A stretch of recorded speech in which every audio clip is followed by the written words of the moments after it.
Voltei. Então, ontem eu fui congregar novamente. Eu fui numa igreja que eu já não ia há muito tempo, lá na região onde meus pais moram. E aí eu vim trazer qual foi a palavra de ontem. Foi sobre Deus manda Samuel ungir a Davi como rei. Eu queria muito fazer de uma forma diferente, igual eu fiz ontem, tipo assim, eu conto a história e depois eu digo quem é. Mas acontece que eu sou muito metódica para estudar. E por causa disso, eu acabo atrasando coisas que eu gostaria de fazer. Por exemplo, eu consigo contar essa história para vocês de uma forma tranquila, dentro do que eu sei. Só que aí eu fico querendo saber mais. Eu quero detalhe do detalhe do detalhe. E isso atrasa. Isso faz o vídeo ficar longo e às vezes não é tão proveitoso. Então eu vou tentar fazer da forma mais simples, com o que eu sei, sem ficar estudando muito. E com o passar do tempo, da vida, a gente vai estudando, vai aprendendo mais, e aí eu posso repetir depois essa mensagem mais pra frente. Mas por enquanto, vai ser isso aqui, com o que eu tenho, no momento. Então, eu vou começar, eu vou ler alguns versículos só. Começa assim: Então disse o Senhor a Samuel: Até quando terás dó de Saul, havendo-o eu rejeitado, para que não reine sobre Israel? Enche o teu vaso de azeite e vem. Enviar-te-ei a Jessé, porque dentre os filhos dele, me tenho provido de um rei. Esse é o início do capítulo 16. E aqui, o que está acontecendo? Deus está falando com Samuel o seguinte: o primeiro rei de Israel, o primeiro monarca, digamos assim, porque até então as nações eram, já era governada por Deus, e aí as nações vizinhas, os povos vizinhos tinham reis, e enquanto o povo de Israel ele ficava no que eles chamavam da época dos juízes. Tudo isso eu tô aprendendo agora. Eu sabia bem menos. E então eles eram julgados por sacerdotes e profetas, julgados assim, eles eram orientados. Eles não tinham um rei. E aí surgiu no povo uma ansiedade para ter um rei, porque os outros também tinham. E aí eles escolheram Saul. Saul foi ungido por Deus para ser rei. Isso foi até uma coisa que o irmão pontuou ontem na palavra, porque tem muita gente que fala que ele não foi ungido, que ele não era escolhido de Deus. Mas, digamos assim, tem um caminho do meio aí. Davi era um homem segundo o coração de Deus, foi ungido por Deus e era alguém que Deus queria ali. Saul foi aquele que Deus falou assim: beleza, vocês querem? Vou ungir como rei. Mas surgiu ali de uma pressa do homem, sabe? Do povo em querer um rei. E quando Saul, e depois de um tempo, Saul é rejeitado e tudo mais, mas quando Saul foi ungido, Saul era aquele homem que ele tinha uma aparência notável entre os outros. Ele era bem mais alto que os outros homens, então ele também era bonito, vistoso, era um guerreiro, era forte. E ele tinha aqueles predicados que o povo queria, porque naquela época, ser rei não é igual você ter um presidente hoje em dia, que o interessante é ser um cara, sei lá, com intelecto bom. O interessante era ter um homem vistoso, um guerreiro. E aí Saul se enquadrava nessas características, nisso que o povo queria. Deus foi e falou, beleza, ungiu, botou Saul lá. Saul desagradou e aí Deus vai e fala assim, agora eu vou ungir um de acordo com o meu coração. E esse Samuel não sabia quem era. Ninguém sabia quem era. E outra coisa que eu aprendi também foi que Saul parece que ele era de uma tribo, acho que de Benjamim, enquanto Davi era da tribo de Judá, algo assim. Eu admito que eu não sabia essa informação até hoje de manhã, que eu ouvi a palavra ontem e hoje de manhã eu já vim ouvindo umas pregações assim, para complementar o aprendizado. E isso é uma coisa que seria meio que um problema na história a ser contada, porque deveria ser da tribo de Judá o rei. E quando levantaram Saul da tribo de Benjamim, você poderia dizer assim, ué, tem alguma coisa errada. E realmente tinha. Bom, Davi não, Samuel vai até a casa de Jessé E ele vai como um profeta só crendo, mas sem saber o que ele ia fazer lá ainda e quem seria essa pessoa que ele iria encontrar. Chegando lá, parece que Jessé, acho que tem uns 7, 8 filhos, não sei. E todos eles, né, são homens de uma estatura mediana, vistosos, cara de guerreiro, estavam ali pronto para sentar à mesa e almoçar e tudo mais, para de um deles sair, o rei. E Jessé até olha para um deles e fala: deve ser esse cara é pintoso. E aí Deus fala no coração dele assim: não. E aí entra um versículo que eu achei interessante, que ele fala assim, ó: e sucedeu que, entrando eles, viu a Eliabe e disse: certamente está perante o Senhor o seu ungido. Porém, o Senhor disse a Samuel: não atentes para a sua aparência, nem para a altura da sua estatura, porque o tenho rejeitado, porque o Senhor não vê como o homem vê, pois o homem vê o que está diante dos olhos, porém o Senhor olha para o coração. E aí Samuel fala assim: vem cá, Jessé, agarrou. Tem mais ninguém não? Tem outro filho não? Aí Jessé fala: não, então, eu até tenho um. Só que ele tá apacentando as ovelhas. Davi foi encontrado trabalhando. Isso também é um ponto que eu acho interessante.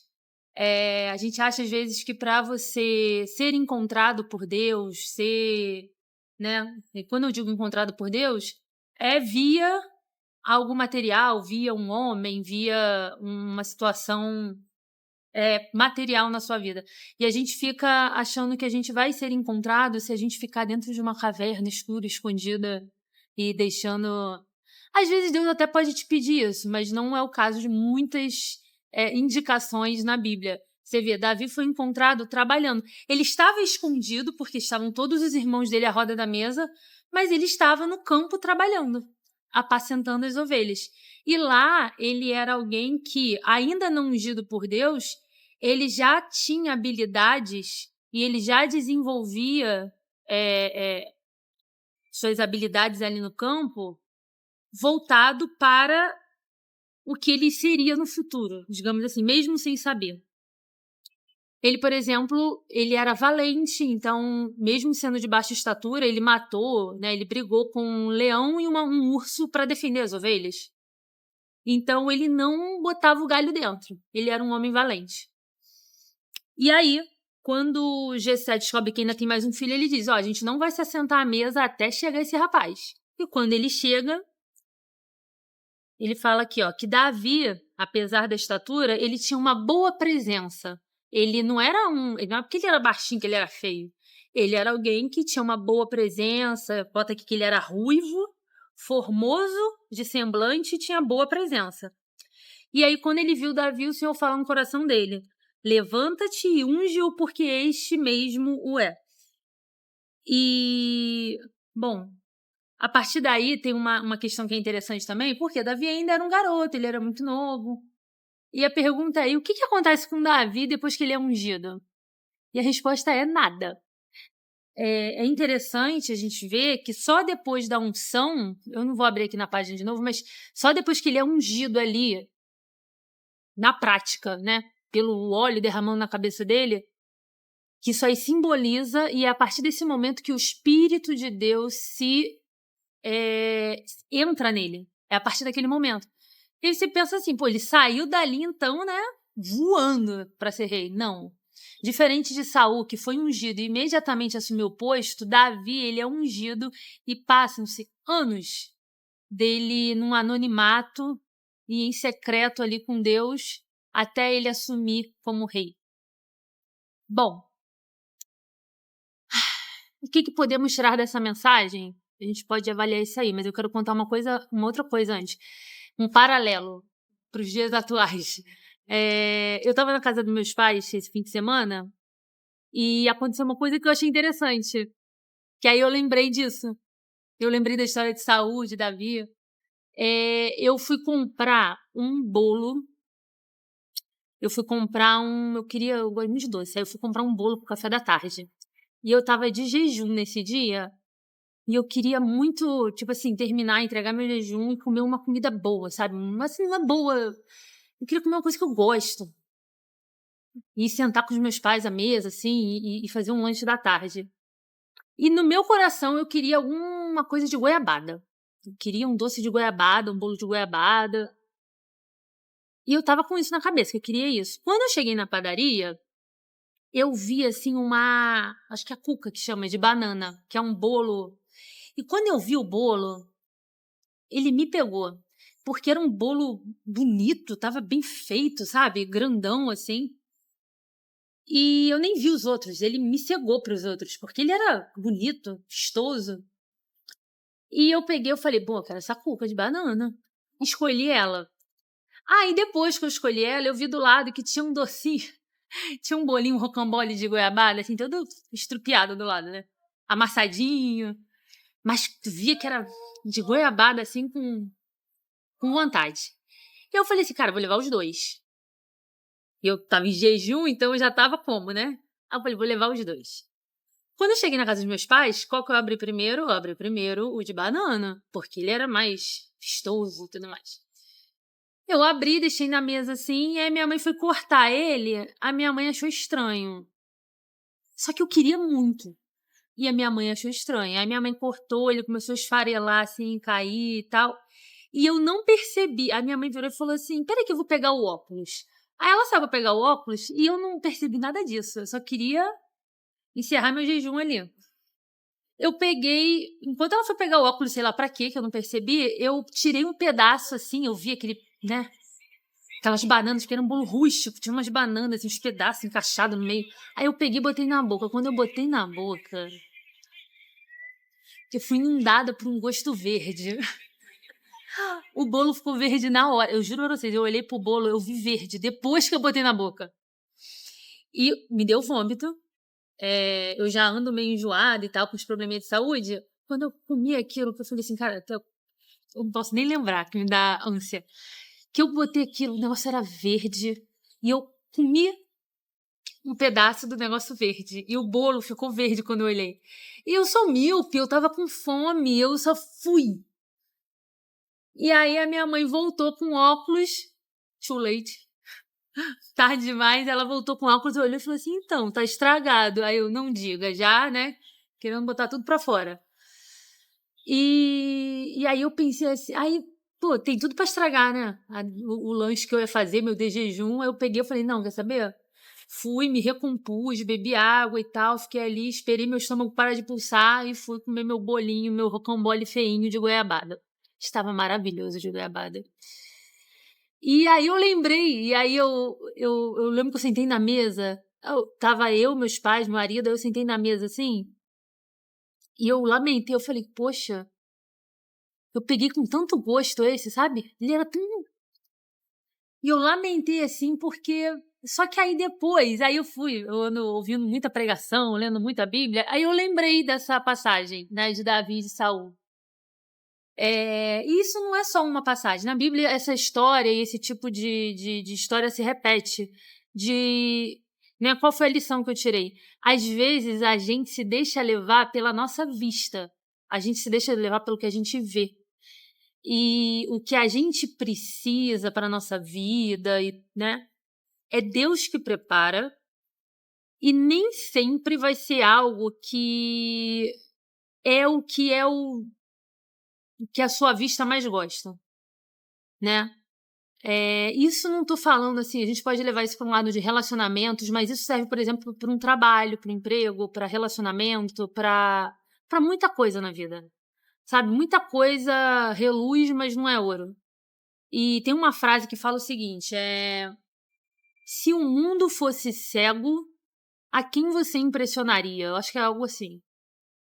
E isso diz muito sobre a parte física que a gente vê das coisas. Das coisas, não estou falando só de pessoas, das coisas. O que você vê, às vezes, tem uma cobertura e tá bonito, com uma. E por dentro tá estragado. E não era para ser aquilo. E isso aconteceu comigo. Quando eu entrei na padaria, o meu coração, eu tinha decidido antes de ver o que eu queria. Eu sabia o sabor do que eu queria.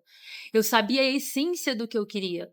Mas quando eu cheguei na padaria, eu fui desvirtuada pelos meus olhos, que viram algo que era bonito e tudo mais, e eu quis aquilo. Ainda bem que eu trouxe os dois, né? porque depois eu comi o goiabada, estava muito bom. E isso acontece também com o povo de Israel. Eles se deslumbram com a ideia de ter um rei, pedem com precipitação e escolhem e acabam tendo um rei que o destino dele, o futuro dele foi triste. E só depois eles têm, né, um rei ungido por Deus. Então, eu acho que a maior lição dessa história, né, fazendo esse paralelo com essas duas histórias, seria esperar em Deus, confiar em Deus, no que Ele tem pra gente, não se precipitar, escolher menos com os olhos e mais com o coração. E um coração, quando eu digo um coração fundamentado em Deus, porque o nosso coração é enganoso, né? Nosso coração, muitas vezes, ele é poluído pelo que os nossos olhos veem. Então, a gente precisa, às vezes, fechar os olhos. E aí entra essa frase que eu falei, né? Se o mundo fosse cego, a quem você impressionaria? Se formos pensar em beleza, estética, tudo isso é importante, é necessário em várias áreas, a gente trabalha com isso, mas a gente também precisa ter dentro dessa casca bela, né? A gente precisa ter algum conteúdo ali e precisa ter, como Davi, o Espírito de Deus. E é nessas horas que você fecha os olhos e sente com outros sentidos para você decidir se aquilo é o que Deus tem para você. Não decida com os olhos. Feche os olhos, ouça, sinta o cheiro, veja o sabor daquilo. E veja o que você já tinha no coração, que Deus já tinha colocado no seu coração, do que você queria. E não deixe se desvirtuar por uma bela visão. E é isso. Tá bom? Encerramos por aqui. E trago mais com o passar dos dias. Eu trago mais mensagens. Tá bom? Até a próxima.